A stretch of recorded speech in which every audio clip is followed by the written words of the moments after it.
Star Trek Picard is the most disappointing thing since Star Trek Discovery. What? You wanted something clever? It's the fucking truth. After we are done breaking and entering, would you like to join me in making Leland scream? Yum, yum. Please evaluate the show on its merits.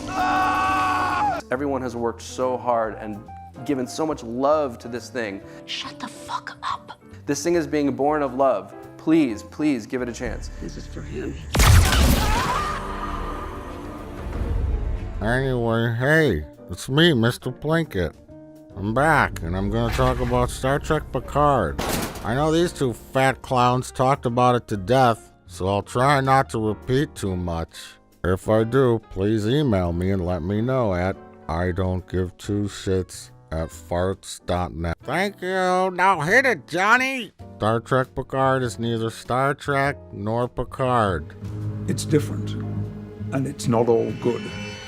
Let me explain. When they first announced this show, when Picard came out of the doors, the doors, and everybody clapped.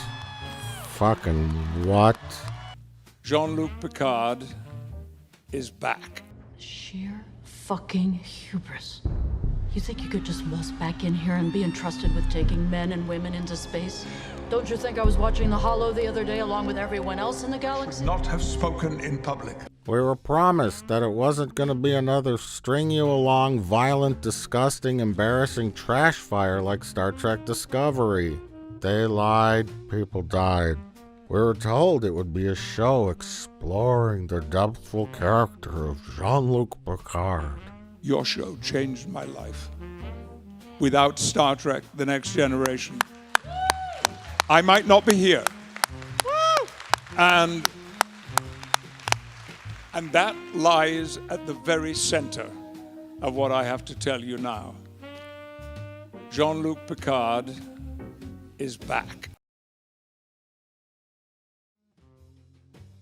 In his elderly senior years, living in retirement on his French vineyard. But then they realized that apparently trash sells. Just look at this garbage. They promised us that even though this would be a character study, he'd still have many adventures. Smaller, less epic, but still adventures. Maybe he'll enter a winemaking contest with an old adversary. Or maybe he could put on his Dixon Hill costume and figure out the mystery of who stole the ancient French statue. Surprise! It was Damon Globuck. Damon time-traveled to 1700s France to hide 1,000 bars of gold-pressed latinum inside the statue, in order to retrieve it at a future date, where it's now increased in value for some reason. Oh, Picard finds this out, and he's about to call the authorities, but turns out that the Damon needed it for his wife's ear cancer treatment. They share a laugh and a glass of wine. Or Picard could reconnect with this lady. You're definitely better than you think. Or this lady. Or this lady. Or this lady. Or this lady. I can assure you that I'm not given to casual relationships. Hey, maybe Deanna Troi and Riker come and visit Picard. Maybe Troy has a few too many glasses of wine, and then they all head down to the local French town festival. There, Troy pretends to be a carnival barker playing the guess my age, weight, or birth month game. Then she discovers the local mayor is hiding something, and it's not just his age. They investigate this and discover that he's planning to seize Picard's vineyard, and then bulldoze it in order to make room for a secret illegal wine synthesizing plant disguised as a bakery.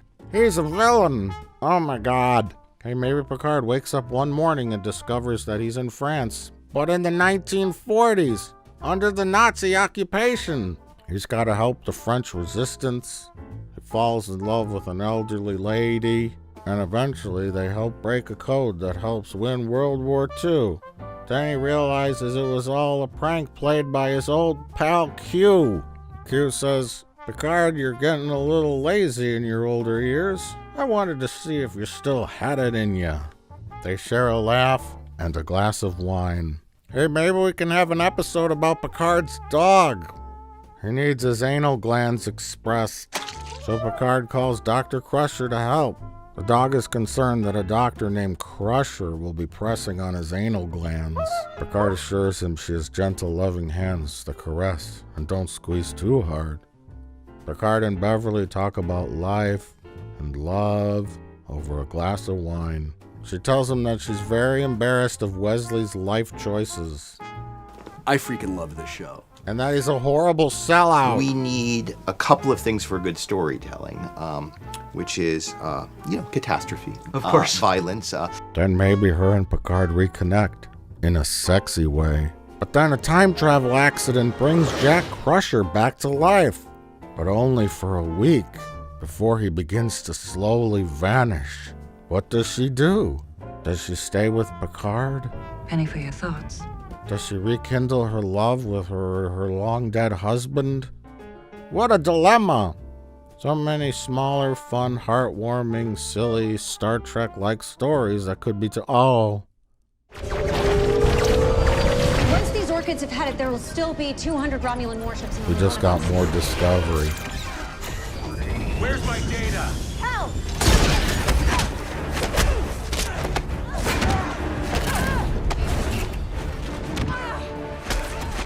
More space violence. More dark, pointless garbage for bots to praise on social media. I'm sorry. Did I say bots? I meant people. Real people, not bots. Why would I say bots?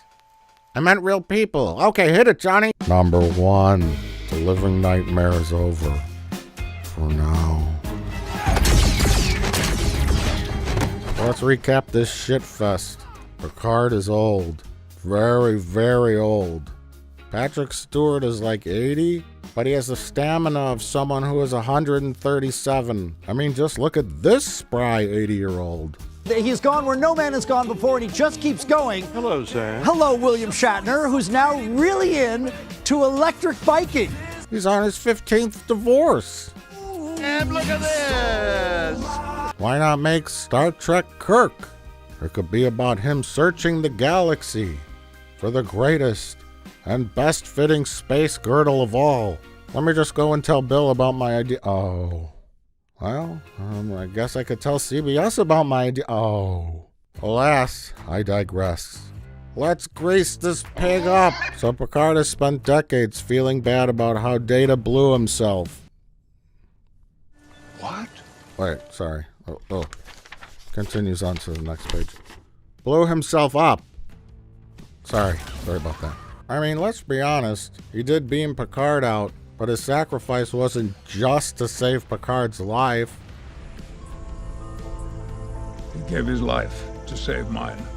It was more so that if Shinzon's ship fired, it'd kill everyone on the Enterprise. No one on the Enterprise will survive. So it wasn't just a you for me, self-destruct kind of situation. I mean, technically he did save Picard, but he also saved all of these people too. But no one remembers that. And by no one, I mean the writers and producers of this stupid show. We've designed it so that if you're coming in cold with no knowledge of Star Trek, you're going to be able to drop in and you should be able to catch up quickly. They didn't even watch Nemesis. I think if you're going to watch anything, watching... An intern watched it for them and just told them that the last time we saw Data, he saved Picard's life.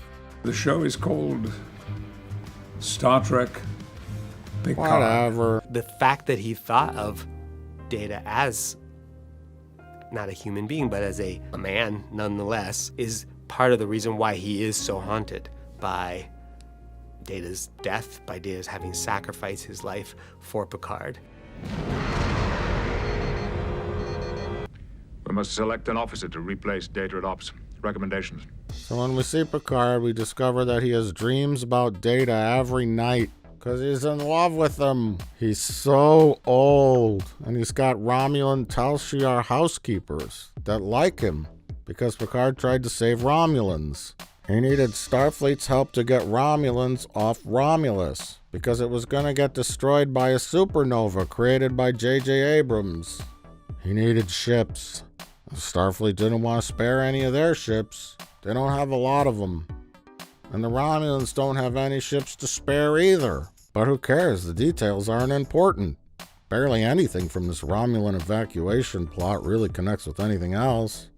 I mean, it sort of does, but it's more of a setup or a backstory for a larger story about nothing. I guess the story is about the redemption of the worst actress in the world. I can't put anyone else in danger. I don't want anyone else to get hurt, Mom. Mom, I'm so scared. Who is it? I'm in here. I didn't call maintenance today. Oh, okay. The second worst actress in the world. You see, what's really important on this show are the characters. The great, one-dimensional, depthful characters. Like, Raffi. Raffi had a son who doesn't like her, which we discover in one episode, and then it's never brought up again. He doesn't forgive her at the end and decide to let her be a grandma to his baby. And then Captain Rios. He lives on a starship. Then there's this character. And this character, he has a sword.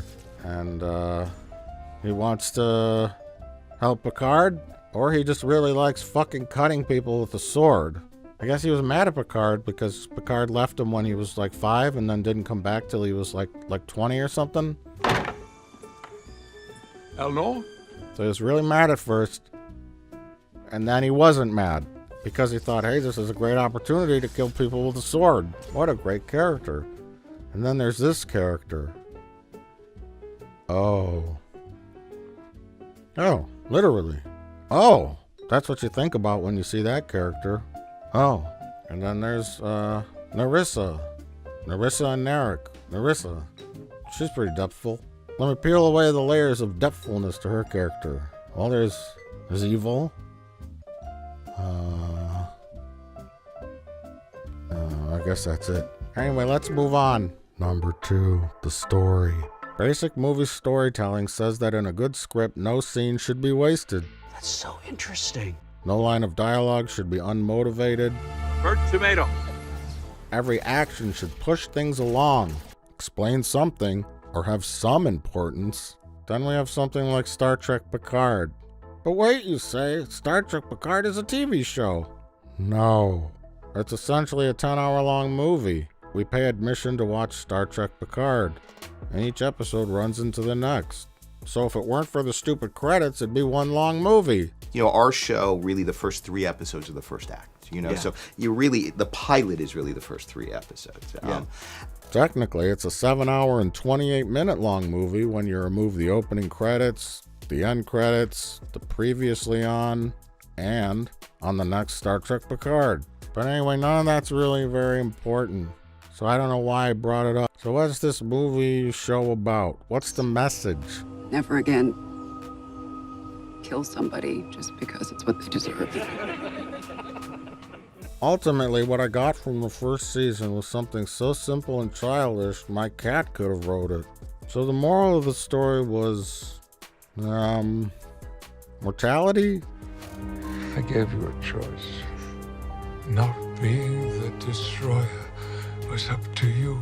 Or choice? It always was. Or learning not to fear the unknown? Or Brexit? The wrong side of Brexit. Or illegal immigrants? Or Trump? Or Bitcoins? Or 9/11 was an inside job? Or build the wall? Or don't build the wall? Antifa? Or Medicare for all? Or LGBTQ rights? Factory farming is bad? Or Wall Street? Or old privileged whites are bad? Kids in cages? Capitalism, socialism, vegan rights, insurance companies are bad, motorcycle rights, pipelines, no pipelines, free-range chickens, buy local and organic, stop big pharma, climate change, rainforest is burning, is Australia still burning, coronavirus, elder abuse, stock market, I don't know, something. The lesson that I learned was to fucking fear people that were different than me, and that gays are psychopaths. Was that what they were going for? If so, they succeeded. Good job. Well, I think it is. Anyway, so Data saved Picard. So Picard tried to save Soji. Not save her in a physical sense, but I guess save her, quote, humanity? Make her realize that she could be something more, and that she shouldn't give in to fear. Sutra was pushing fear, and Soji was buying it. It was kind of like how people gave in to the fear of androids because it was totally reasonable to do so. Dude creeps me out. Hey, he can hear you. I mean, they blew up an entire planet, killing 93,000 people. And they all seem totally gung-ho for killing all life in the universe. What's not to be scared of? Picard pleaded with Soji to make the choice to not allow the robotic space octopus from a dimensional asshole to kill everyone in the universe. I guess she learned something? Because Picard made a sacrifice? I have something I want to give you and your people. My life. Picard out. Flying a ship up into space and making copies of it. All the while he was having conveniently timed brain trauma. Guess it's kind of scary that Soji even considered that shit for a moment. Don't let the Romulans turn you into the monsters they fear. Oh, come on and join the crew. Then at the end we learn that Data is just like the audience. He just wants to die. When you leave, I would be profoundly grateful if you terminated my consciousness. And then Picard's brain disease acts up and kills him at the right exact dramatic moment. Then I guess they make a robot version of him. I'm skipping right to the end. From a convenient Gollum android body that was ready to be imprinted with memory engrams. Is it poetic irony that Picard ultimately becomes an android? The race he fought so hard to... Or wait, that was the Romulans. I did try to save the Romulans before, kind of. He did turn into a Romulan to try and reunite them with the Vulcans. But as far as androids go, Picard only really liked Data.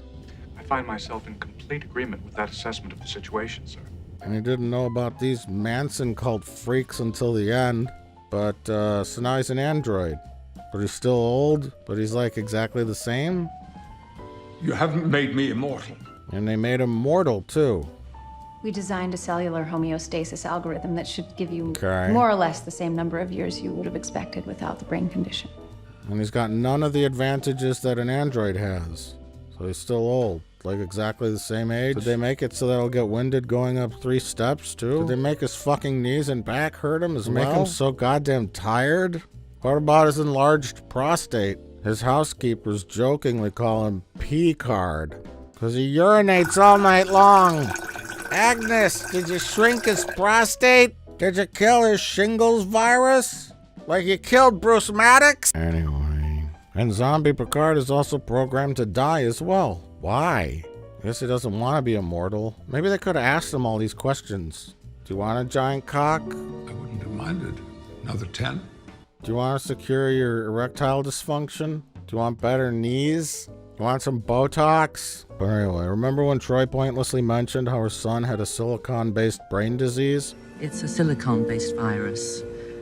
It's very rare, and in theory, completely curable. That only an android could have cured? I mean, you could have had Dr. Soong use his massive intelligence to figure out a cure for Picard's brain disease. You know, by combining human therapeutics with android ones. This new methodology would have been a wonderful healing tool for the humans and synths, and open a new chapter in their coexistence.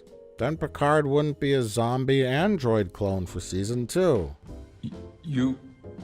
Whatever. Jesus, you'd think Troy's comments were at least a setup for something. Fuck this show. Pizza's ready. It's a mess. I 100% agree with you.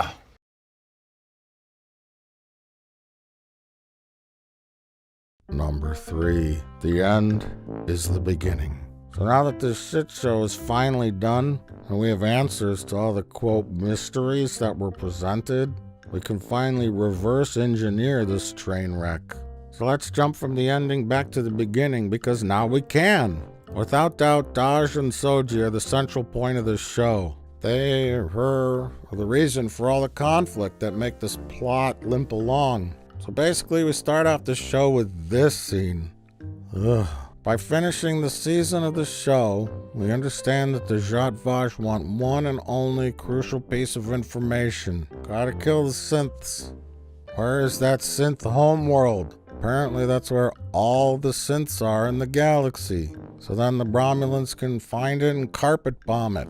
But wait, does this robotic, evil octopus get upset by the existence of synths made by other races too? Applying a variant of the Drake equation, it would probably result in maybe 100 or 1,000 other races having made androids or are currently making them. Fuck, maybe 1,000,000 other races. The galaxy is a very big place. Would carpet bombing Sung Jr.'s little planet really stop this space octopus? What exactly is the range of a space octopus? Like a quadrant? Or the galaxy? Or the universe? Cloud composition, Mr. Spock. 12 power energy field. 12 power? Thanks, Spock. Thanks for telling us just how big the V'ger cloud is. It helps me to understand the threat. That measures 12 power energy? Thanks, sex pervert. Thousands of starships couldn't generate that much. Oh, wait. Agnes just said that no one makes synths anymore. No one makes synths anymore, of any kind. It's a violation of galactic treaty. It's a violation of galactic treaty. It's a violation of galactic treaty. Yeah, okay. So there's a treaty that applies to the whole galaxy? Galactic treaty. I'm sure everyone will abide by that. Because Earth's androids went nuts, blew up Mars. I'm sure the Glorgon Empire 30,000 light years away that use androids to mine their spaceship fuel will be happy to stop making androids. Unacceptable risk.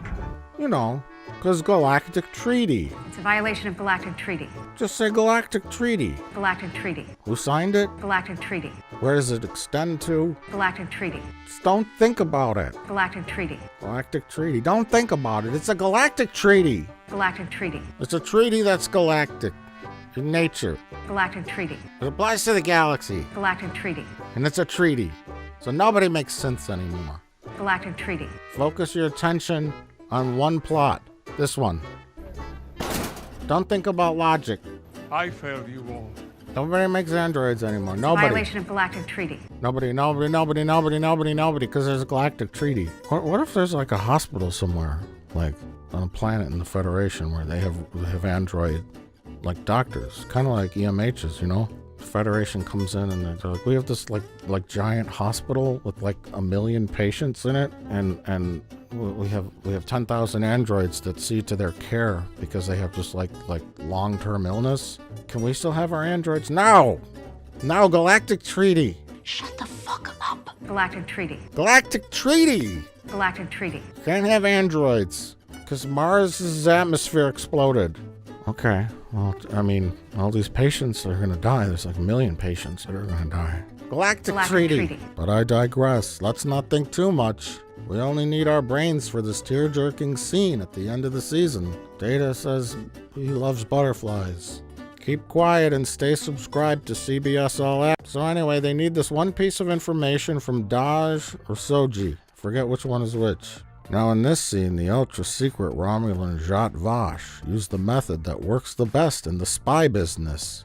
Brute force. While seemingly having an overwhelming advantage, they beam into Daj's apartment, kill her boyfriend with a knife, then literally grab her and yell at her. Where are the rest of you? Where are you from? These questions totally confuse her, as it should. So their next step is to, quote, knock her out. Knock her out. Not by stunning her, or putting her in a stasis field or a force field, or even transporting her out of the room, but by putting a bag over her head. Because, androids need to breathe. Can he breathe underwater? What? Data doesn't breathe. But I don't know, I guess she's a human android. And they didn't really put a bag over her head so that they didn't have to do a face replacement on the stunt person doing all the fight choreography. That's not why. Why would you say that? Romulans even showed up with the knowledge that she could, quote, activate at any moment and kill them all. So they went about this in the worst way possible. And And I guess nobody came looking for where this guy went, huh? Remember when the Romulans kidnapped Geordi LaForge and turned him into a spy? What'd they do? Well, they surprised him. Whoa! Beamed him aboard, strapped him to a chair. They even sent a lookalike of him to his conference. Romulans are good at the spy game. It's a fake. And the torture game. They didn't beam onto Geordi's shuttlecraft in biker costumes and beat the shit out of him, and then go back and meticulously clean up their mess. They could have waited until she was alone, beamed her into a holding cell with a level 10 force field, and very slowly attempted to get the information from her. Now we'll have our private talk. But they chose this method instead. How intriguing, how mysterious. It's just like a Bourne Identity movie. Can I just mention, though, that her boyfriend really needs to see a dermatologist? Ew. Later in the show, Captain Rios tells us of another incident with the Tal Shiar or Zhat Vash or whatever, and with the synths that happened years before this. And this was at the direction of Commodore O even, the fucking leader of the Zhat Vash. Apparently 2 synthetics on a tiny spaceship left their magical flower disco planet and met up with Rios and his Federation starship, the Ibn Majid. So they wouldn't blow up the Ibn Majid. For no reason at all. And one of the androids was named Beautiful Flower. Beautiful flower. And the other one looked like Soji. Her and her sister were like earlier versions of Soji. So anyway, I guess the 2 synthetics were being totally diplomatic and everything was going great. Until Commodore O told Captain Vandermeer to kill them both. And of course he does it without questioning anything. A few hours later, Alonzo Vandermeer kills them both in cold blood. But wait. O didn't care where they came from? Being a super secret spy, she didn't tell Captain Vandermeer to, court them diplomatically, wine them and dine them, maybe ask them casually where they're from. I mean, they presented themselves with an olive branch and didn't seem too shy. Why just instantly have them murdered? Takes them both out with 2 quick pops on the phaser. Why? If your goal is to find their home planet, find more of them. What did they do with their little spaceship they came on? Tiny ship. Unknown design. Even after you murdered them, O could have said, Vandermeer, beam over to their little spaceship and download their flight logs. See where they've been and where they came from. Information is currency in the secret spy business, right?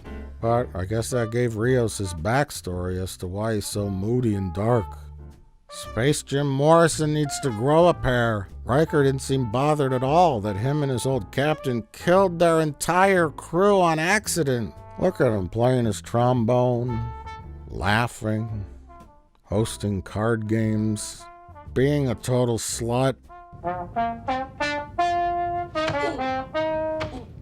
I mean, come on, Rios, get over it. What the fuck is wrong with you?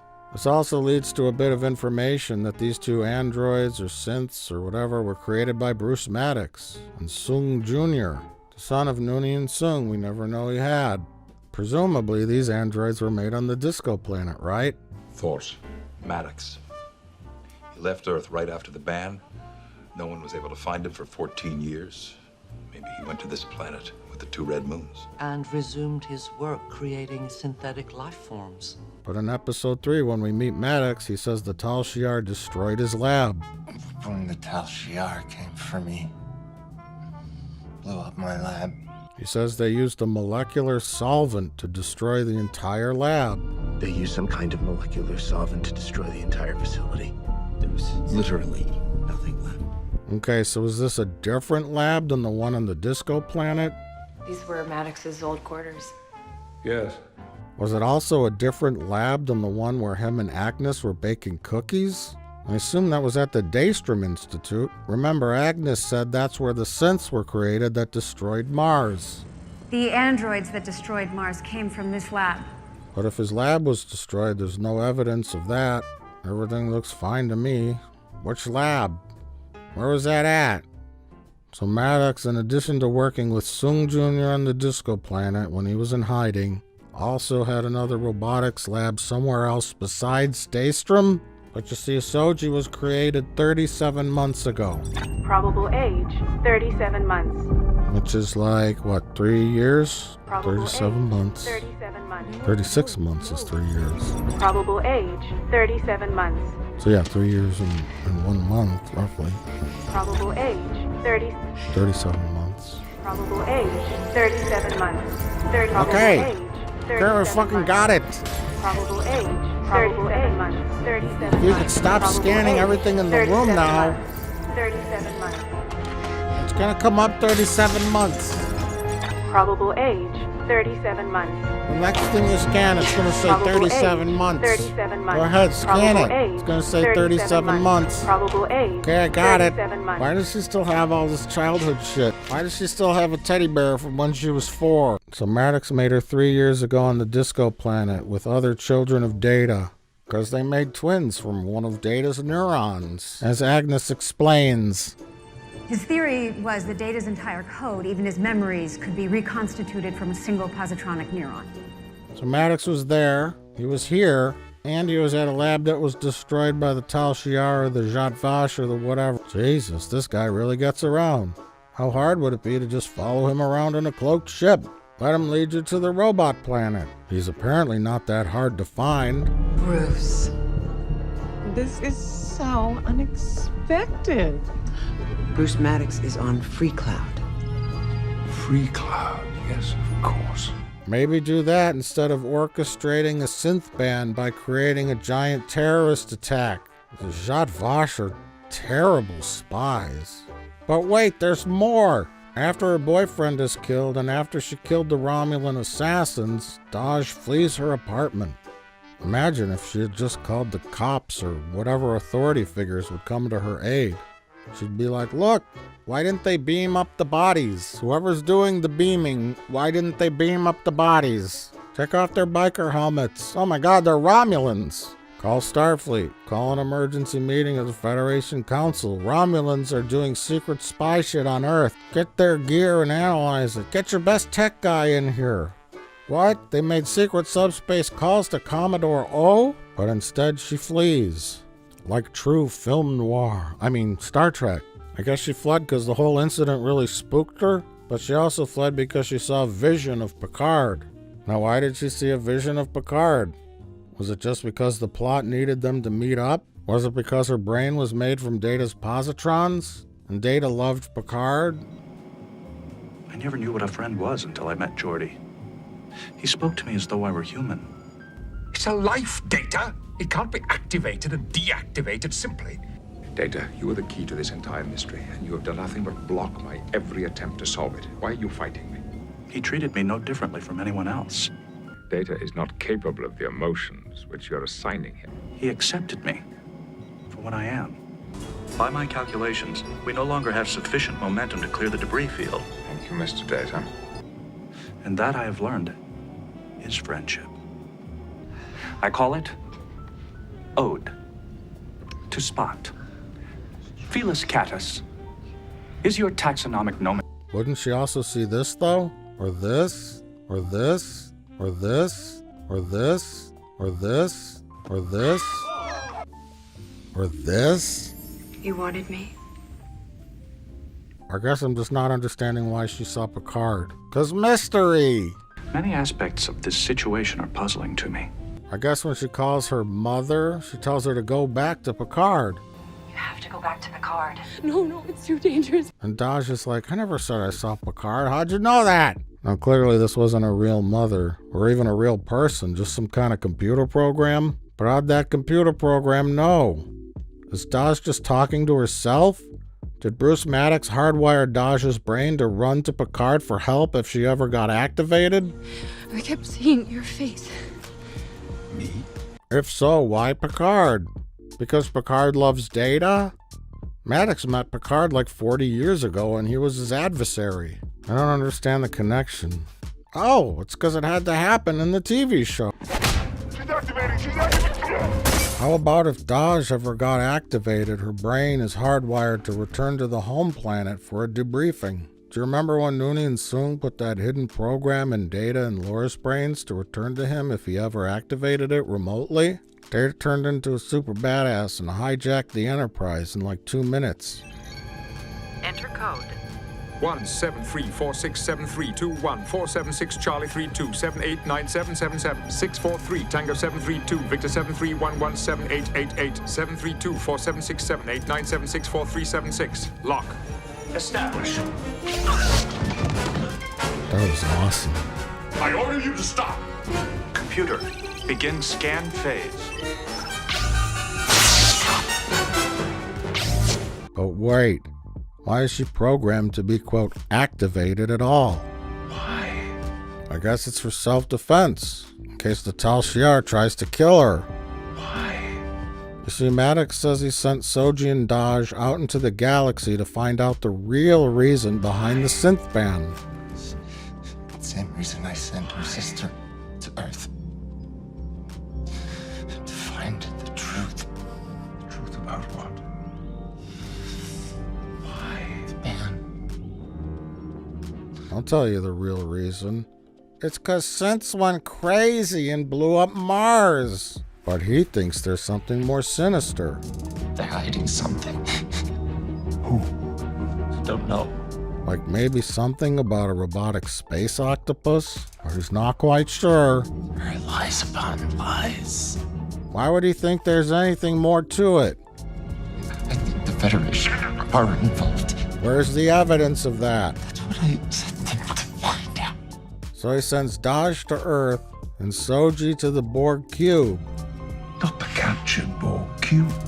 Both with implanted fake backstories. My question is, all these androids all know that they're androids and live on a little commune. Soji and Daj appear to be some of the first androids that look and feel human. You know, like no gold skin or fake robot gold eyes like Data had. I mean, there's a couple other ones there, but not a lot. So if his goal was to have them discover the secret reason behind the ban, why essentially blindfold them with these fake memories?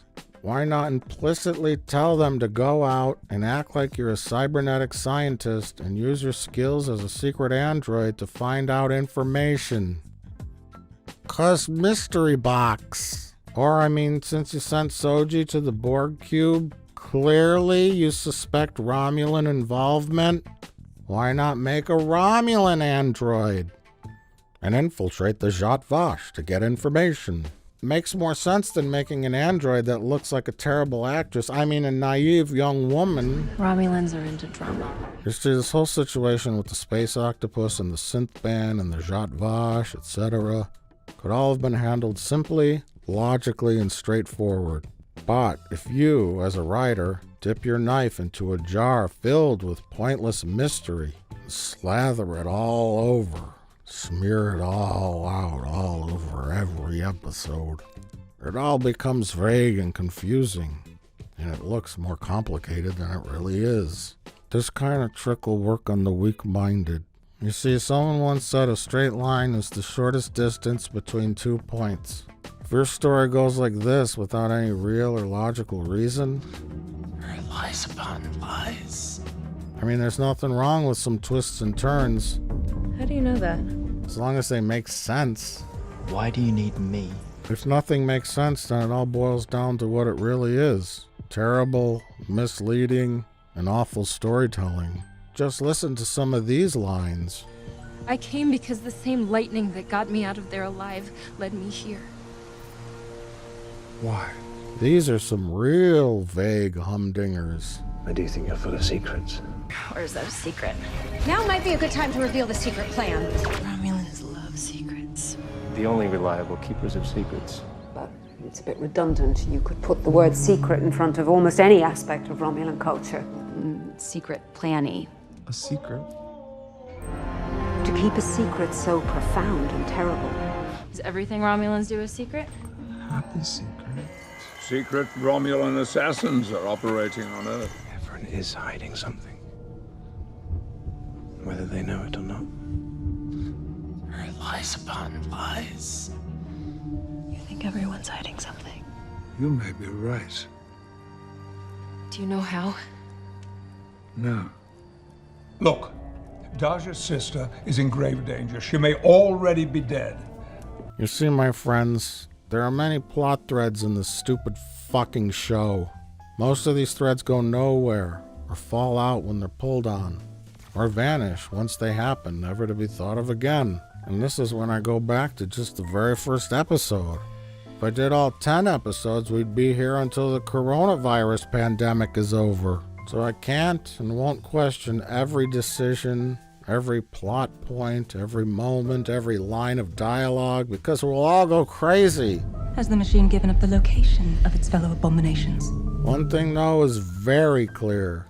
This show's producers, let's call them the 4 embarrassing horse people of the apocalypse, Kurtzman, Goldsman, Bayer, and Chabon, they created this show with one goal in mind: to make a show that's the worst show ever. It's a story about emotion and life and what it does to you and how things don't always turn out the way you are hoping they will, and what do you do about it once you realize that. There's a lot of emotion we were trying to get across. It's always been about hope and equality and inclusion. And I've heard a lot of women say, oh my God, he's like the sexiest captain. That's, a fact. But also to keep you subscribed to get the dumb bots to this teary-eyed moment. It's a beautiful moment.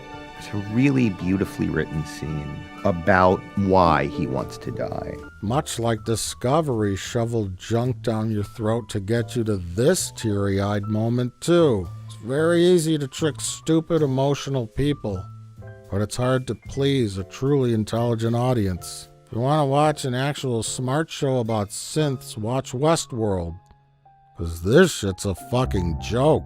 An unmitigated disaster.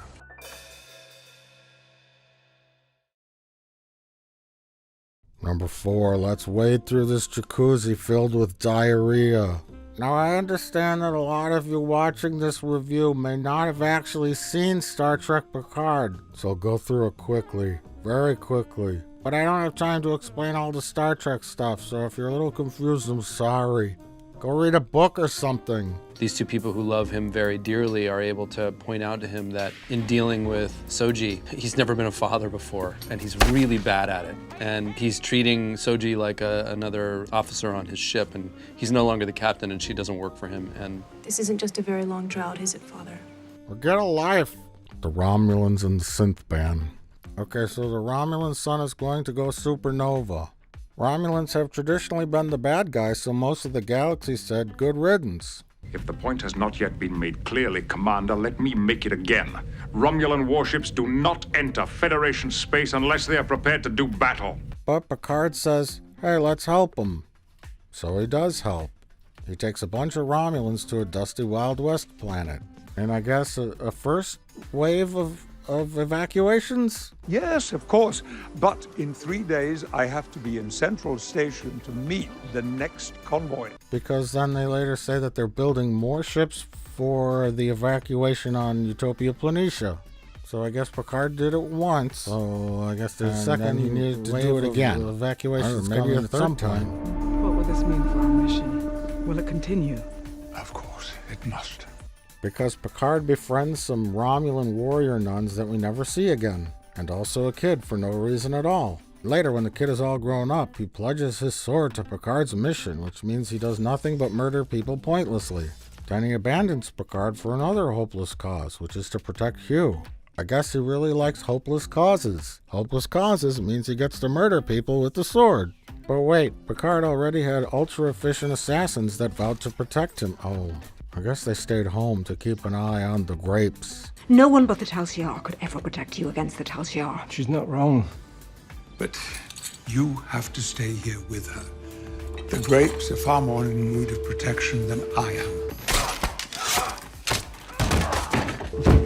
And it's less than a month to the harvest. Why wouldn't they? Oh, fuck it. But then synths attack Mars at the worst possible time and blow up the shipyards building ships that are meant for a Romulan evacuation. They hack the brain of this robot synth right here, and he tells all the other synths to kill everyone and blow up everything. This whole plan was done by the secret half-Vulcan, half-Romulan spy Commodore O, who somehow is the head of Starfleet security. She burrows into Starfleet, rises through the ranks, and becomes head of security. What, they don't vet people in the 24th century? The logical course is that I transport aboard your ship and begin the negotiations. What? That's spy. Also, after so much time, Picard decides that this is the crusade he must go on, to save Romulans. What the hell was he doing when Starfleet put the stamp of approval on slavery? Now, sooner or later, this man, or others like him, will succeed in replicating Commander data. Not if we use synthetic labor. All synthetic life forms are banned throughout the Federation effective immediately. Now, the decision you reach here today will determine how we will regard this creation of our genius. It will reveal the kind of a people we are, what he is destined to be. It will reach far beyond this courtroom and this one android. It could significantly redefine the boundaries of personal liberty and freedom, expanding them for some, savagely curtailing them for others. The androids that destroyed Mars came from this lab. Are you prepared to condemn him and all who come after him to servitude and slavery? Not if we use synthetic labor. He was really quite impassioned about it before, so why did the Zhat Vash choose this particular point in time for their Mars attack? Did they even know about the hidden synth disco planet yet? Or that it had the ability to build a space laser to let in the evil robot octopus? Is the robot octopus really such a threat that it needs to be let into our universe via a device that we build for it? It would seem that framing synths for mass murder would rock the boat, so to speak. Maybe even get the attention of the evil robot space octopus. Why not just quietly look for the secret synth planet? It wasn't too hard for our heroes to find Bruce Maddox. I found Maddox. He's literally sitting in a public place. This lady found him too. This is so unexpected. The lady that looks like Deanna Troi. But wait, why not just use your super secret spy agencies to wipe synths out? Why frame synths for murder when you can just hack into their brains and literally make them kill themselves? Why instead of attacking the Mars Utopia Planitia shipyards, they didn't just attack each other? Tell the synths via a robot communication into their brains that they should shoot each other. You know, like they did on Westworld? So doing this big, horrendous 9/11 style attack created the synth ban. Wouldn't that just force some synths into hiding, which would make your job more difficult? Which is exactly what happened? Did the octopus not care about the mindless slave synths? Also, I know the Romulans are by nature secretive, but given the stakes, why not share this information about the evil space octopus with the Federation? Be like, hey guys, this terrible fucking thing could happen if we all make a bunch of synths. How about we stop doing that? Just look for yourselves, okay? There's this electrical ring on this planet. And maybe you could kind of build a device that touches the laser instead of grabbing it by your hands, which makes you want to claw your fucking eyes out or shoot yourself in the head. Some kind of Starfleet technical genius could figure out how to download the information that's in this electrical ring. You know, because grabbing it is really fucking dangerous. I wonder how it works. Why don't you try it and find out? I'd like to know a little bit more about it before I try it. I don't know. They could do anything else in this universe. Also, Data was fairly well known during his heyday. You're the android. Even this Romulan knew about him, as did his non-existent Romulan cyberneticist friends. Have you never noticed the complete absence of any form of artificial life in Romulan culture? I know a host of Romulan cyberneticists that would love to be this close to you. We don't have androids or AIs. We don't study cybernetics. You'd think the Zhat Vash would have been on the case to blow up Data ASAP and murder Dr. Noonien Soong, so he stops making so many Datas and robot wives. You know, given that the Zhat Vash was around for like 1,000 years or whatever. We, the Zhat Vash, were born. For hundreds of years since, we have worked in shadow to prevent a second coming. And their sole purpose in life was to squash synthetic life? Data was floating around for 25 years. Also, someone warn Harry Mudd. Look out, robot ladies, you're in trouble. Also, look out, robot guy. And watch your back, Discovery robot lady. Oh, I guess she died, right? She got infected by like an evil nano AI robot or something. And she fucking killed herself, or Michael Burnham was trying to save her so she didn't kill herself. Well, whatever. Where do we begin? On the world of humans, called Mars. Why? Why? Why? What? What the hell are you talking about? I don't yet fully understand all of it. So the Romulans or the Zhat Vash or whatever decide that they should have the synths attack Mars during the evacuation of their homeworld. You know, when their sun is about to go supernova, which will do nothing but disrupt the rescue process. Raffi, why would the Romulans attack a fleet built expressly to rescue them? I can't answer that. Why not attack a different location where synths are being used as slave labor? A dilithium mine, factory making medical equipment, or on Earth in a restaurant, or somewhere else other than the place that's building ships for your fucking rescue evacuation? Also, why is it up to the Federation to build ships? Don't the Romulans have shipyards? Can't they build ships too? They're not totally helpless, you know. Or pull off the old Mars attack after every Romulan is safely accounted for and on other planets. There didn't seem to be a rush. Was there any indication that the robot space octopus's attack was imminent? I know the lady called the prophecy the news, but was there a specific date? I don't recall one. Maybe it was in these vague tarot cards. So because of the attack on Mars, Picard can no longer help the Romulans a second time. I failed you all. Which makes them all mad at Picard, because he had nothing to do with synths attacking Mars. They did. The Romulans were behind the attack on Mars. I guess he tried, but he didn't try hard enough. That is not so! Because he could literally do nothing. And after a while, none of this Romulan relocation shit matters anymore. Because the Romulans are also working on the Borg reclamation site. So in addition to the stress of being space refugees and having two secret organizations trying to stop a galactic apocalypse, the Romulans have also converted a damaged, offline Borg cube into some kind of research laboratory or hospital. Now this particular Borg cube, quote, broke when it tried to assimilate this lady. A Zhat Vash lady who touched a magical electric ring that foretold of the dangers of having androids. I guess the danger is a rapid collection of stock footage images and a 60-year-old public domain film of a fox decomposing. I saw that when I was in grade school. Oh my god, it's so scary. I'm surprised they didn't put this in there. Or footage from Night of the Living Dead. Oh wait, they did. Oh my god, how embarrassing. So that's what motivates the Zhat Vash. The scary images of a Earth exploding that's narrated by Siri. An alliance of synthetic life. Watching you. Waiting for your signal. Summon us and we will come. Summon us. You will have our protection. Oh my god, I gotta claw my eyes out now. I'm so fucking scared. Couldn't this just be a prank? I'll take it for face value though. I'm just gonna kill myself or claw my eyes out. I guess only the strongest minds can handle this imagery. It's kind of like when Sauron was forced to watch a bunch of disturbing shit when he was younger, which made him want to go into the Nexus, as seen in this cut sequence from Star Trek Generations.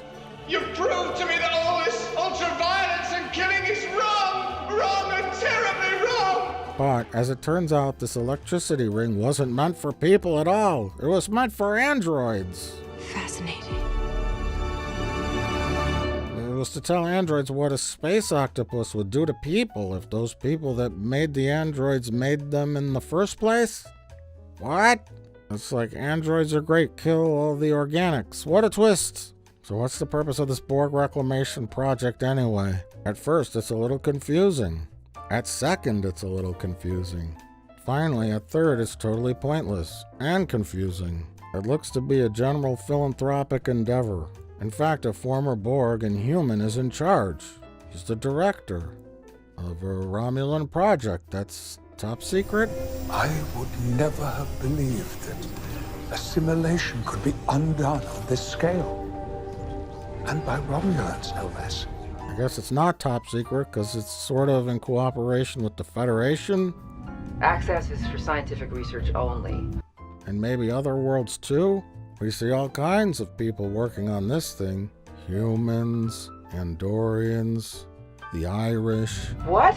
I'll take you home again, Kathleen. Picard is able to just beam over because he got diplomatic credentials from this lady. So I guess there definitely is some kind of Federation involvement. But whenever we see the Borg cube, it's always accompanied by spooky music. And we only see hundreds of Romulan ships.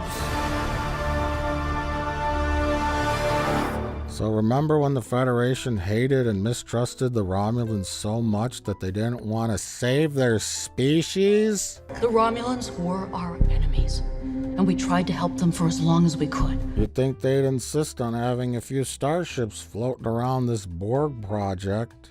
You know, because it's not wise to leave your mortal enemy all alone with super sophisticated alien technology that once belonged to your other mortal enemy? You know, just in case. Oh my god, they're up to no good! Who would have thought? They're profiting from extracted Borg tech. There's nothing very Romulan about this place at all. Apart from the current owners.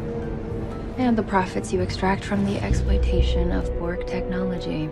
And the profits you extract from a dead race? Property that's not yours? What? Sounds like some kind of Prime Directive violation. Why is the Federation any part of this? Who would have thought that the Romulans were up to no good? Maybe I agree with Admiral Fuckface and the evil Starfleet's decision not to want to save this awful race. I mean, they're doing shady things. They killed 19,000 people in an attack to frame synths. They're all pretty fucking ungrateful to Captain Picard for saving all their lives. I guess this nun's okay. And Picard's housekeepers are alright, I guess. But shit. Admiral Fuckface might have a point. Shut the fuck up. These people really are all sneaky and terrible. It's just that growing up in the sect, they're taught to always tell the truth, and that's kind of the difference between him and every other Romulan. I'm learning to become a racist by watching this show. Thanks, Alex Kurtzman. So while it would seem that this Borg cube situation would be some kind of Romulan plot, story-wise, it was really just there so Narek and Narissa could slowly trick Soji into telling them where the synth home planet was. But then eventually 7 of 9 shows up for no reason, takes over the Borg cube, gets really mad when Narissa kills all the Borgs, and then the cube is pulled down to the planet by a giant space flower, where it just sits there. Then 7 of 9 sits around and does nothing, but I guess to have a cliched action cat fight with Narissa. Gosh, it's 2020, aren't we past, quote, girl fights as a society yet? Jesus, what is this, 1990?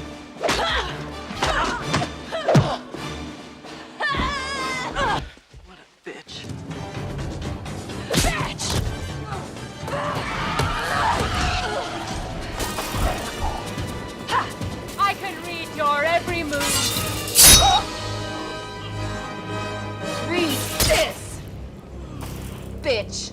One of the great strengths of Star Trek is diversity and powerful women. It just comes naturally to this universe. It's all about the optimism that you can find when you think about humans, which sometimes can be tricky to get to, but in the context of this universe, you're just optimistic. That aspirational side of it has always been amazing. Just put a phaser to my head and get it over with. I guess she was mad that Narissa killed Hugh, which is why they fought. This to live for. This is for Hugh. Although I'm not sure how she knew that. Maybe somebody told her, maybe the psycho guy told her with the swords. I honestly think they forgot to shoot a scene where she was told that. I mean, clearly this line was added later in post. This is for Hugh. Just watch 7 of 9's mouth when she begins her line. This is for Hugh. So I guess her being angry about Hugh dying gave her motivation for murdering Narissa too? Did 7 of 9 even know Hugh? That was a different show. I guess she learned a lesson at the end because she tells Rios that killing people for revenge is bad. Never again kill somebody just because it's what they deserve. Thanks, I learned that in 6th grade. So then when 7 of 9 kicks Narissa off a cliff, letting her fall to her death, She's killing off another either former or potential future lover. You know, you're rather pretty. She'll have to be lesbian with the elderly drug addict. Wasn't 7 of 9 lovers with Chakotay? And other men on Voyager 2? And Raffi had a son, so I guess being gay really is a choice. Just like all those Christian pastors told me. Or maybe when women reach a certain age, they just switch to lesbian. I always thought it was the way you were born. Gosh, this show is teaching me so many things. Like being gay is a choice. And also to fear and hate people who aren't like me. But wait, maybe they're bisexual or pansexual. Maybe mostly everyone is bisexual in the future. Certainly Wesley was. He was in love with Ashley Judd and this creepy old guy. I've waited a long time for this moment, Wesley. And Riker fell in love with a person with no gender at all. Commander, there are no he's or she's in a species without gender. Maybe it's like a human evolution thing, you know? 200-300 years from now, I'm into genderless creatures. Now, when I turn 50, like 7 of 9, I'm gonna fall in love with an elderly black lady. And then 7 of 9's done with that. Maybe she's gonna go bang Rios. As long as nobody is into kids. As long as the evolutionary process doesn't go that way, I'm alright with all of this. You got it? I mean, things could have gone real bad when Picard was trapped in that elevator. I'm sorry if this is really fucked up. So you know what? I'm going to propose a challenge to Kurtzman, Chabon, Bayer, and Goldsman, or whoever's working on season 2. Here we go, ready? Make Picard gay! You're a cutie full of charm. Do it, you fucking pussies. Do it. I double dog dare you. I know he's like an android now, but he's a humanish android.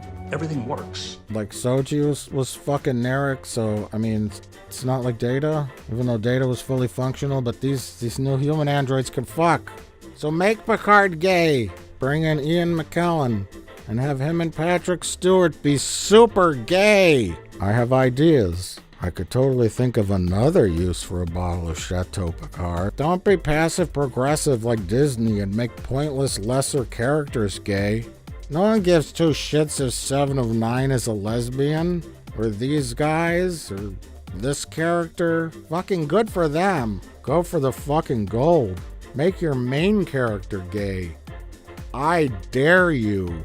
Do it. Make Captain Picard gay, you fucking cowards. Or, as someone might say, make it so gay. Engage.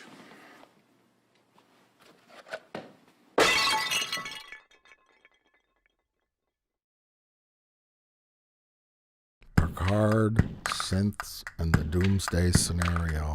So our last chunk of the show deals with Picard and the storyline with Soji, Daj, and Data, and Picard's ultimate fate to pointlessly become an android zombie clone. Now this felt slapped on, but I don't think it was. If you look closely, it's predicted in the opening credit sequence. We see the 2 Data positrons, and they slowly turn into a DNA strand, and then start to form Picard's eyeball, and then finally construct Picard's head. He's broken down, dies, and is resurrected. He's the real space Jesus. Take that, Darth Vader, you fucking fraud. Anyway, Soji and Daj are twin sisters because they have to clone synths from DNA in pairs. We see lots of twins on the space hippie planet. We meet Sutra, the sister of Jana, who was the synth that Rio's former captain murdered. I guess this is why she's a bit pissy and doesn't like people. Yeah, it makes sense. So Maddox's plan to send out Daj and Soji does indeed attract unwanted attention. I warned him that his plan might draw unwanted attention. What a plan! Sutra convinces Soji that organics are bad and that she should eradicate all life in the universe so that these synths can live in peace. Soji eventually agrees and says, sure, why not?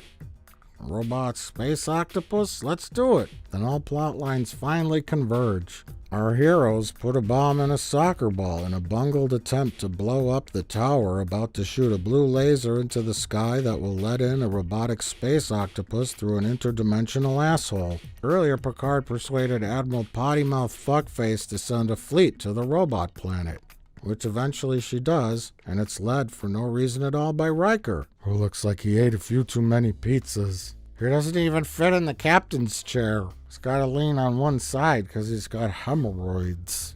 Anyway, when he addresses the Romulans, he says he's acting Captain William Riker. Acting Captain Will Riker in command of the USS Zheng He. Why did he have to say acting captain to her? I guess he's got to be all formal and by the rules, because he's not still officially in Starfleet, or he's on reserve or something. He's got to be sure to tell the Romulan fleet that he's acting captain. They don't even know what that means. It sounds like he doesn't know what he's doing. He's acting captain. It's like I'm intern captain. Stand down, Romulan war fleet. I'm the acting captain. I'm not even a real one. That'll get you shaking in your Romulan space boots. Conversely, out of 10 million Romulan ships, why does Commodore O have to be in command? Why does she even answer the view screen? General, their flagship is hailing us. This totally blows her cover and she's exposed as a spy. General or Commodore or whatever you're calling yourself. She probably spent decades working up to the head of Starfleet security. Why not let somebody else talk while she hides in the bathroom? Just in case? Because Riker immediately calls her out on it. Why not let this guy talk?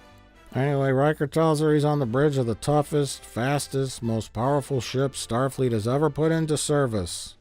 Looks to me he's on the bridge of a recycled set from Star Trek Discovery. But anyway, his flagship is the same ship as all the other ships. Jesus Christ, how lazy is this show? I mean, they made one CGI model and copy-pasted it. I know this is another nitpick, but I don't care. Starfleet is not a bunch of F-18 fighter jets. It's an exploratory navy, essentially. I mean, back in the original series, they had nothing but the Constitution-class ships, really. I mean, I get it, they had to build models and could probably only afford to build one.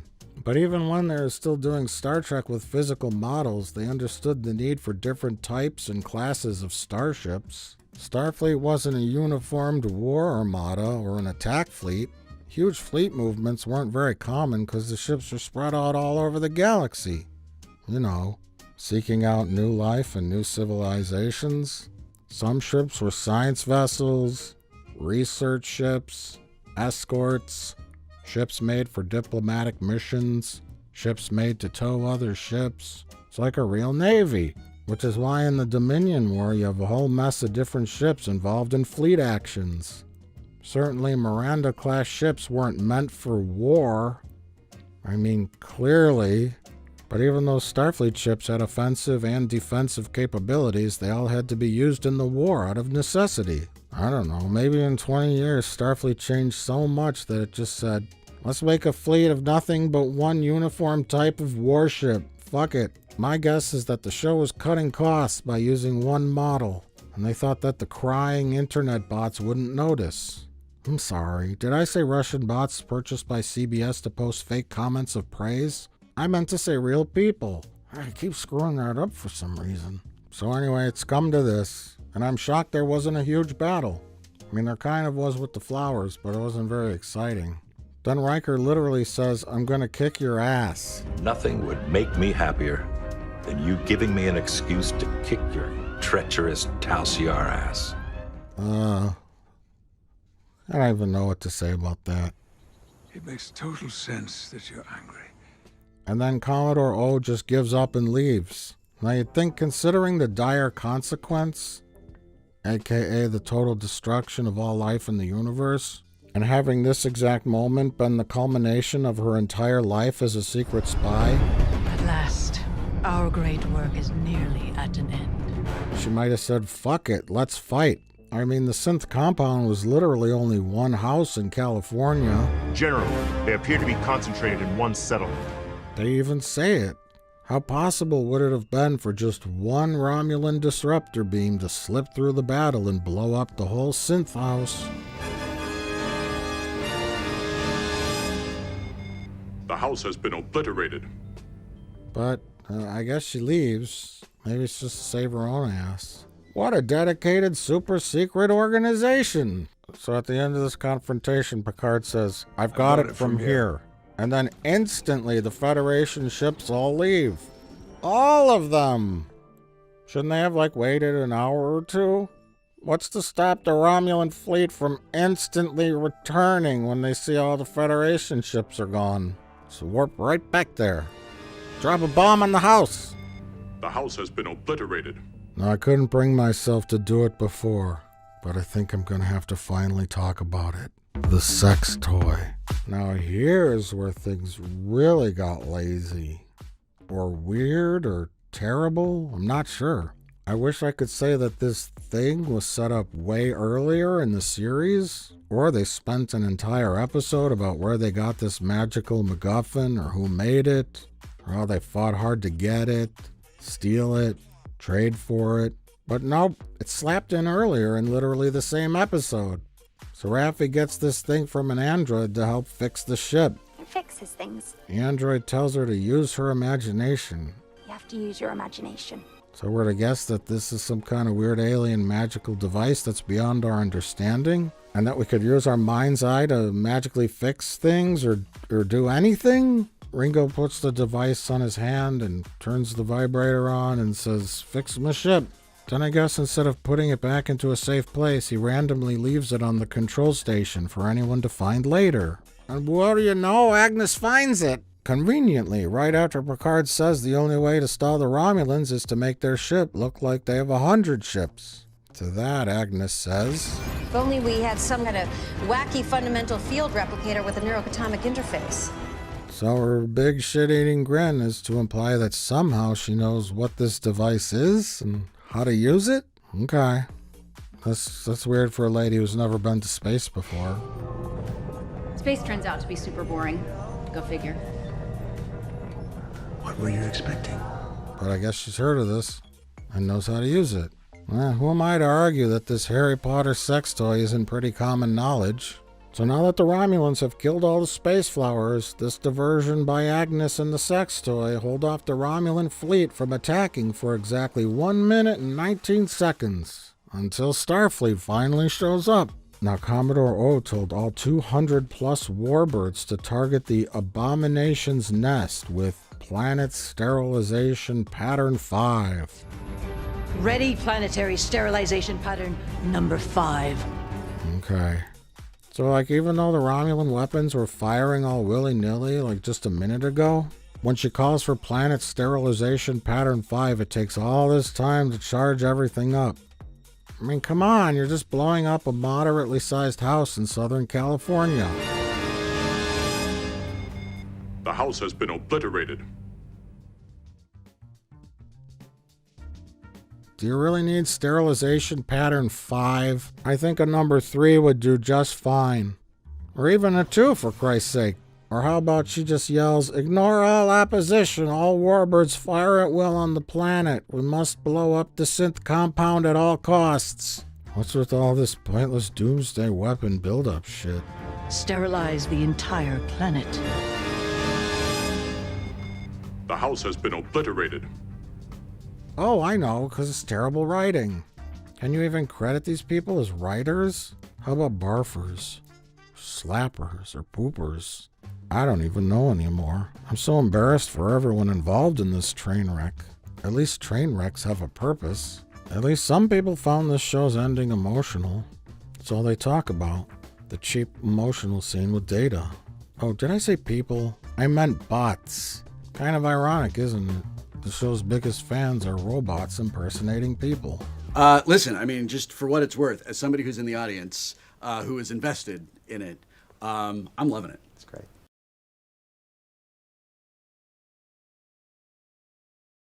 Number 5, questions. So I tried to cover this show as best as I could without making this video 500 hours long. This show leaves you with so many more questions than answers, but it doesn't matter. It moves along at warp speed, with pieces of it falling off along the way. As long as you could make it to the end to watch the tear-jerking scene of Data asking Picard to kill him, You'll be okay. You'll cry. You'll have so many emotions. Not me. I got questions. Hit it, Johnny. How do you kill an android by simply stabbing it in the eye? Remember this? Or this? Or this? Data! Why did Picard ask her about her necklace? That's an unusual necklace. Was it because she was futzing with it? How convenient for the plot. Why does Narek ask her about her necklace? That's nice. Your necklace. Because she keeps futzing with it? How convenient for the plot. How exactly does an android perform a mind meld? Sutra's always had a passion for Vulcan culture. Oh, okay. Sutra's really into Vulcan stuff. She read a lot of books. That makes sense then. Okay, she learned from a book how to do a mind meld. Hey, that's no fair. That's different. Not bad. Soji says she knows about the Shaynor. You were on board the Imperial scout ship Shaynor with 25 other passengers. The Romulan ship that was assimilated by the Borg. How do you know that? The ship that broke the cube because it assimilated the knowledge of the admonition. How did Soji know about that if she wasn't part Borg?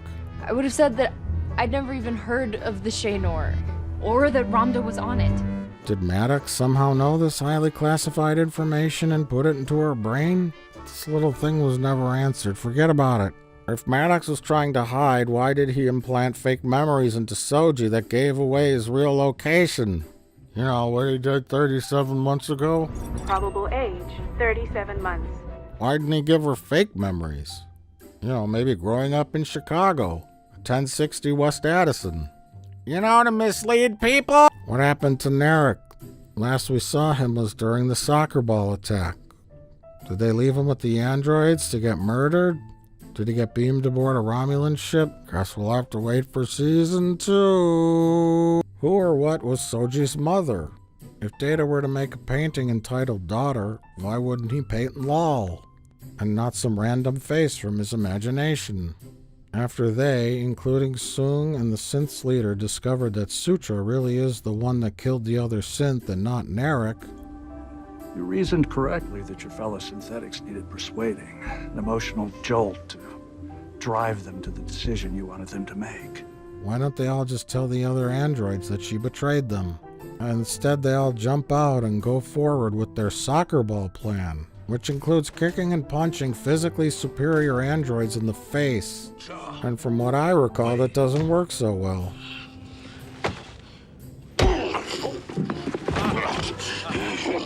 Why is the location of 10 Forward in Picard's dream not where 10 Forward is?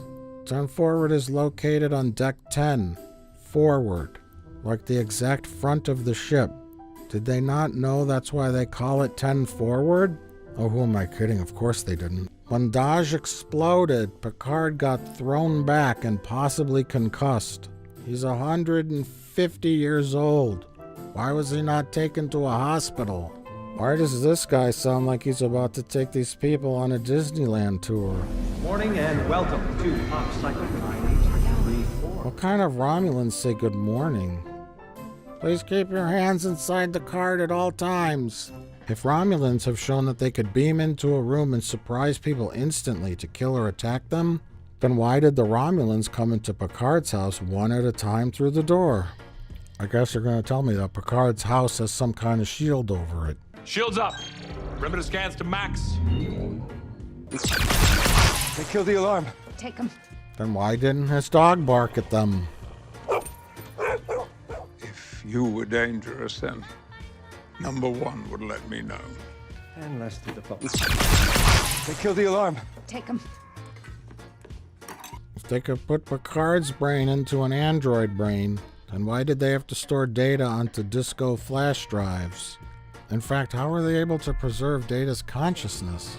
His theory was that Data's entire code, even his memories, could be reconstituted from a single positronic neuron. What? An essence of him Essence, yes. would be alive. How the fuck does this shit work? Shouldn't they have a coming and going area?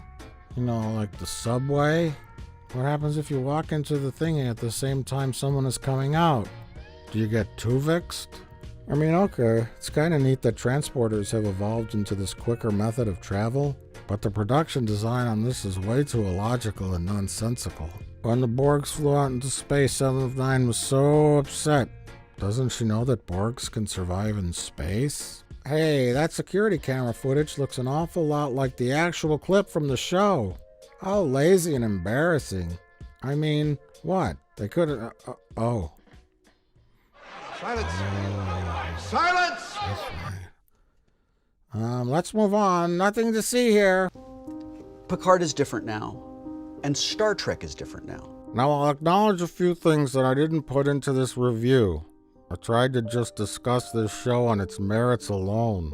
The writing and the story, the terrible choices they made, the style, etc. The story you told this season, how you view it as a mirror or a lens to look at what's happening in the world right now. Disgusting thing. Once they get the Borg inside them, there is no coming back. No matter what they think, defiled is what you are. Damned, cursed. I did not want to get into the whole backstory, the drama, the alleged disastrous production. What I do know is that they asked Patrick Stewart and showed him an idea, and he said, pass. We have had Michael Chabon here. We have talked with Akiva Goldsman, and they both tell charming stories about what a hard pitch it was to convince you to put Jean-Luc back on. Mm-hmm. Then they came back at him a second time and said, tell us what you want to do. Was there anything coming to this project that you were like, I don't want to do this as Picard, or I don't want to see this in his story? And he was like, okay, no Star Trek Enterprise. I'm not the captain. None of that annoying Star Trek talk. I did strongly make the point that I did not want to be in a uniform at all. Make it nothing like Star Trek at all. Let's make it about Brexit. Because that's the most important thing in the world, right? The wrong side of Brexit. It's happened, and it's going to be horrendous. To everyone? This will sound pompous, but in a way, I think the world needs Star Trek right now. No one will be talking about anything else in 2020, right? How about you make me Space Jesus that saves the universe? I love myself. And of course, you can't have Star Trek Picard without Picard. So everybody said sure, and kissed his filthy old ass. And he's the most generous, the most giving, the most grounded. I mean, he elevates all of us. It's just a gift, it is. I had only watched Star Wars. I'd never watched Star Trek at all. How much Voyager did you watch, by the way? That's so unkind. Did you watch Next Generation before you went into Voyager? So, to answer your question... My future advice that no one will listen to is this. When they launched Star Trek The Next Generation, it was from the mind of one man who cast actors to fill roles and writers to write the scripts. Don't let the actors run the show or tell the creatives what to do. I understand you are an executive producer on the show. It had one huge advantage, which was the writer's room. It's the best place to be. Well, I had never been there before. I knew what happened in it, and I saw the end results. Actors are generally uncreative people for the most part. I mean, there's some exceptions. If they have the clout, they'll make a show about how they're a tortured space Jesus who is selfless and worshipped for saving the galaxy. You see, actors become actors because they love themselves and they love to hear themselves talk. They love attention, they think they're important, and they want the world to know how talented and amazing they are. Oh God, I guess you better not make Star Trek Kirk. Canceled due to coronavirus. Number 6, to conclude. I can't watch this shit anymore. It's all just so sad that this is the legacy of Star Trek The Next Generation. One of the best shows ever made. In my opinion, all the wrong people were put in charge of new Star Trek. They all seem so disconnected, smug, and generally stupid. It's the story of Picard. It is the title. It is his character journey that is the actual journey of our show. and we get to take the time to do it, which is not to say we're without plot or many things blowing up now and then. I get this feeling that they have disdain for the older Star Trek audience and want to shake things up. It literally sickens me. I mean, Deep Space Nine wanted to shake things up, so to speak, but they did it in an intelligent way, telling smart science fiction stories with morality lessons. Would one of you mind telling us what's going on? This settlement was founded by the crew of a Starfleet vessel that crashed on this planet 2 centuries ago. I realize this is going to be hard for you to accept, but that ship was the Defiant. 2 days from now, when you leave here, you will be thrown back in time 200 years. You'll be stranded here and become the founders of this settlement. We are your descendants.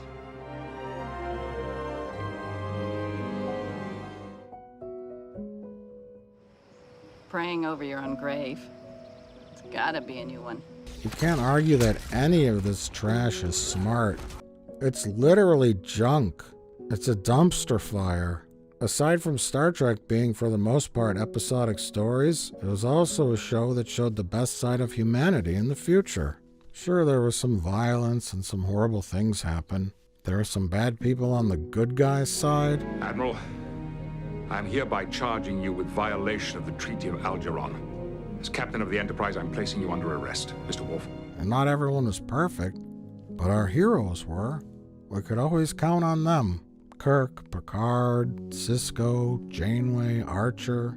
They were role models because they always strived to make the best decision possible, or do the right thing when it wasn't always the easiest choice. They were role models because we looked to them to make a moral decision. Now we're all a little less secure in our moral certitude. To lead a team of people out of a sticky situation, to solve a problem, or debate a moral quandary. With Star Trek Picard, there's literally nothing to get out of it. It's kind of a muddled mess of what the message is.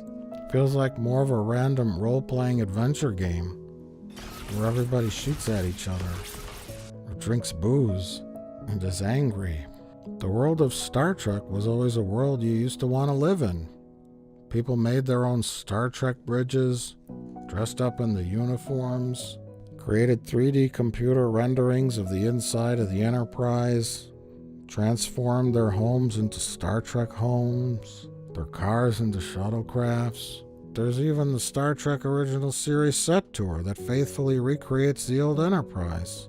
I can't imagine anyone ever wanting to live in this dreary, dark, and nihilistic world.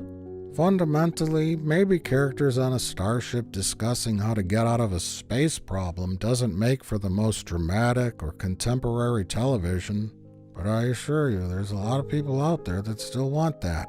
There can't possibly be enough people, non-Star Trek fans that really enjoy this shit to make it sustainable. I propose a second challenge to CBS. First challenge is make Picard gay. Second challenge is show us your numbers. I want to know how many individual users watched this trash show, or how quickly the audience dropped off after a few episodes. Lastly, my analogy for new Star Trek is this. The father of a household spent decades down in the basement meticulously building a train set. He spent time hand-painting the little figures, putting together each model by hand, placing each miniature fake tree, road sign, water tower, and an individual piece of grass until he had his creation. Then his 12-year-old son and his friends came downstairs and trashed it while he's away. Or in the case of Star Trek Picard, grown adults with the intellects of children. They put fireworks on the tracks, ripped the trees out, threw the trains on the floor, and then shit on everything, and spilled beer all over it. Maybe they even took a can of red spray paint and painted an anarchy sign on the table too. This is what the 4 horse people of the apocalypse have done to Star Trek. I'm sure I'm probably being overly dramatic. And I'm certainly not trying to be a gatekeeper. More of a keymaster. Go back and watch the original series, TNG, Deep Space Nine, Voyager, and even Enterprise. Sure, some of the episodes won't be that great, but that's okay. Watch them all. But watch them on Blu-ray or DVD. CBS All Access doesn't need more allowance money to buy fireworks and pot and beer for its teenagers making their TV show. Cut them off. Watch something else. Now everyone, I'm going to leave you on a less depressing note. I'll let these guys and gals do their thing. Hit it, Johnny. Second start of the ride. And straight on till morning. Set a course. For home. I'm reading an ion storm on that trajectory, sir. Should I go around it? We can't be afraid of the wind, Ensign. Take us to Warp 4. It is the unknown that defines our existence. We are constantly searching, not just for answers to our questions, but for new questions. We are explorers. We explore our lives, day by day. And we explore the galaxy, trying to expand the boundaries of our knowledge. And that is why I am here. Not to conquer you with weapons or with ideas, but to coexist and learn. Let's see what's out there. Engage.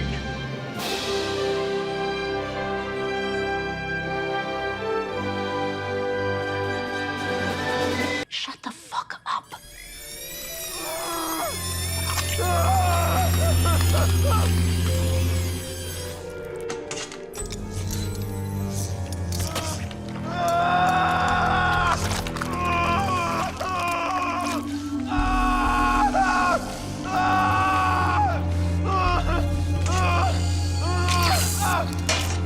Just put a phaser to my head and get it over with.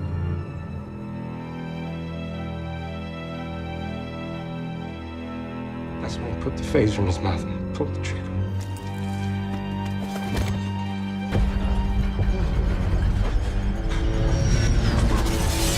Hi.